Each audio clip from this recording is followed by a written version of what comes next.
our overhead reverse lunges are a strength move for both the legs and our core and those postural muscles of the upper back and shoulders as well. So this move is very much a move that is not just concentrating on those legs, but instead concentrating on our posture throughout this movement. The biggest mistake made, and I know we haven't even gone into the setup first, but I really want to hammer this one home. The biggest mistake made on this exercise is kind of thinking like that overhead movement is not very necessary and slacking off on that and just doing the normal reverse lunges. This move is not a normal reverse lunge with just the added difficulty of the overhead. This is a move to work on your posture and your core stability as well. So the overhead portion of this movement is just as important, if not more important, than your reverse lunge.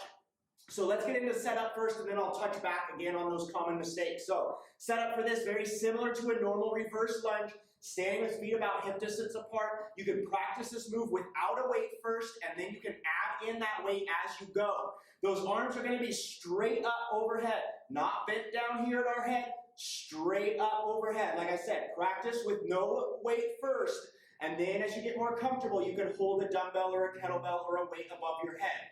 So straight up over our head. The goal is to keep this straight line, this posture throughout this movement, keeping that weight right up above our head as we step back into that reverse lunge, bend on down. Notice how I'm still keeping this straight line here, stepping back up and alternating legs. So the bottom half of my body is doing exactly the same as a normal reverse lunge. If you want a little more details on those reverse lunges and those common mistakes, how far to step apart, things like that, watch our normal reverse lunge video if you have not already. Otherwise, that is exactly the same as this portion of the movement from the waist down. The difference is your upper body. We're focusing on that posture throughout that movement. Notice how you can still do this movement without any weights, keeping those arms nice and upright. So, biggest mistake made on this exercise, like I said, is treating that overhead like it's not important. So a lot of times I'll see people grab a weight that is too heavy for them, meaning that they can reverse lunge, no problem with that weight, but they can't hold it up overhead and keep their posture with that weight. So they'll pick a weight that's too heavy and then they'll slack off on the overhead portion.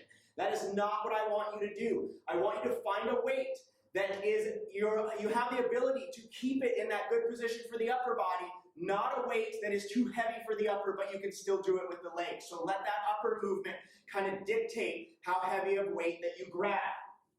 So what that looks like, most common mistakes, instead of that weight staying right up overhead, just like this throughout that movement, I'll see people bend that weight on down.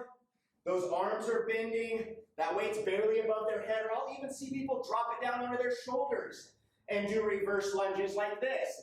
That is just a normal reverse lunge. That's not an overhead reverse lunge. That's not working those muscles we're trying to work, which is those postural muscles behind those shoulders, up in those shoulder blades, and our core and low back. Those are the muscles we want to work in here. So drop down in weight so that you are able to keep that good posture, core nice and tight, straight line from the hips all the way on up to those dumbbells. Arms are staying nice and straight. They're not bending here. It's almost like we're keeping those arms locked as we focus everything into the core and those postural muscles. So, key points here, slow down. Start with getting comfortable with a normal reverse lunge if you've not done it already. Go watch that video, get comfortable with that movement, then start with just those arms overhead, no added weight, and work on keeping that posture throughout that movement, focusing on not coming over like this, but instead staying nice and upright, and then you can start adding those weights in.